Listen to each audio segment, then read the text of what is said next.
सुप्रभात बच्चों, आप सब कैसे हो। आशा है आप सब घर पर ठीक होंगे। आज हम हिंदी में एक और नया पाठ करेंगे जिसका नाम है आप भले तो जग भला। जैसे कि इस संसार में भले बुरे सभी तरह के लोग निवास करते हैं। कौन सा व्यक्ति भला है, कौन सा बुरा है, इसकी पहचान उसके आचरण से ही होती है। जिस व्यक्ति का आचरण अच्छा होता है, दुनिया उसका आदर करती है, उसे सिर आंखों पर बिठाकर रखती है। अतः अपने आचरण को अनंत बनाए रखने का प्रयास करना चाहिए। अक्सर लोग अपने आचरण के बजाय दूसरों के आचरण का अधिक ध्यान रखते हैं। दूसरों के आचरण में जो भी दोष हो उनका विश्लेषण करने में परिश्रम करते हैं और अपना अमूल्य समय नष्ट कर देते हैं। चर्चा करें, इसमें हम उचित व्यक्तियों की चर्चा करेंगे और दूसरों के दोषों को देखने के समय में नष्ट ना करना, अशिष्ट आचरण से दूर रहना, अपने अवगुणों का विश्लेषण करते हुए उसे सुधारने का प्रयास करना, इसी पर हम चर्चा करेंगे। तो कहानी कुछ इस तरह से शुरू होती है। कांच के महल में एक कुत्ता घुस गया। उसे वहाँ हजारों कांच के टुकड़ों में अपनी परछाई दिखाई दी तो वह भौंकने लगा। परछाई के सभी कुत्ते उसे अपनी ओर भौंकने लगे, पर उन पर भौंकते और झपटते हुए एक गश खाकर गिर गया और एक दूसरा कुत्ता उसी महल में आया और उसी भी अपनी बहुत सी परछाइयाँ दिखाई दी। उसने उन्हें देखकर प्रेम से दुम हिलाई और सभी कुत्तों ने उसे हिलाते देखा और वह अपनी छाया में खेला कूदा और बाहर निकल गया।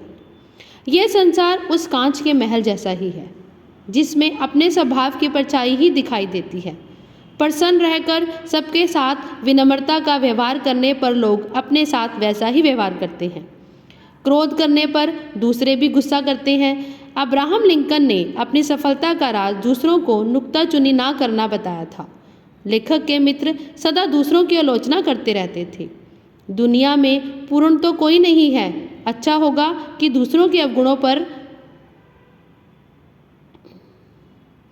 टीका टिप्पणी करने के स्थान पर हम अपने आप को शुद्ध करें, अपने आप को संभालें, अपने आप को सुधारें। यदि कोई आपके व्यवहार को नुक्ताचुनी करता है तो क्रोध करने के स्थान पर अपने उन अवगुणों को दूर करने का प्रयत्न करें। क्रोध से बिगड़कर किसी का भी अपमानजनक ढंग से कुछ कहने की अपेक्षा प्रेम में समझना अधिक प्रभाव डालता है। सरदार पृथ्वी सिंह ने हिंसा त्याग कर बापू के सामने आत्मसमर्पण कर दिया। बापू ने उन्हें सेवाग्राम में अपने आश्रम में आकर रहने के लिए कहा। पृथ्वी सिंह को यह सुनकर आश्चर्य हुआ। बापू ने उन्हें बताया कि सबको एक साथ रखने का काम करते हैं। बापू जी तो कड़ी से कड़ी आलोचना भी हंसकर और प्रेम दिखाकर करते थे। मशहूर लेखक हमसन ने भी व्यवहार कुशलता और प्रेम की भाषा पर अपनी नौकरानी से सीखा। लेखक के मित्र का रसोइया इसलिए काम छोड़कर भाग गया था क्योंकि वह उसमें गलती होने पर भी उसे डांटते थे। अगर उसकी गलती ना हो तब भी डांटते थे, गलती हो तब भी डांटते थे, पर अच्छा भोजन बनाने पर उसकी तारीफ कभी नहीं करते थे। वे अपने इस जीवन, व्यवहार और विचारों के आदर्शों को मानते थे।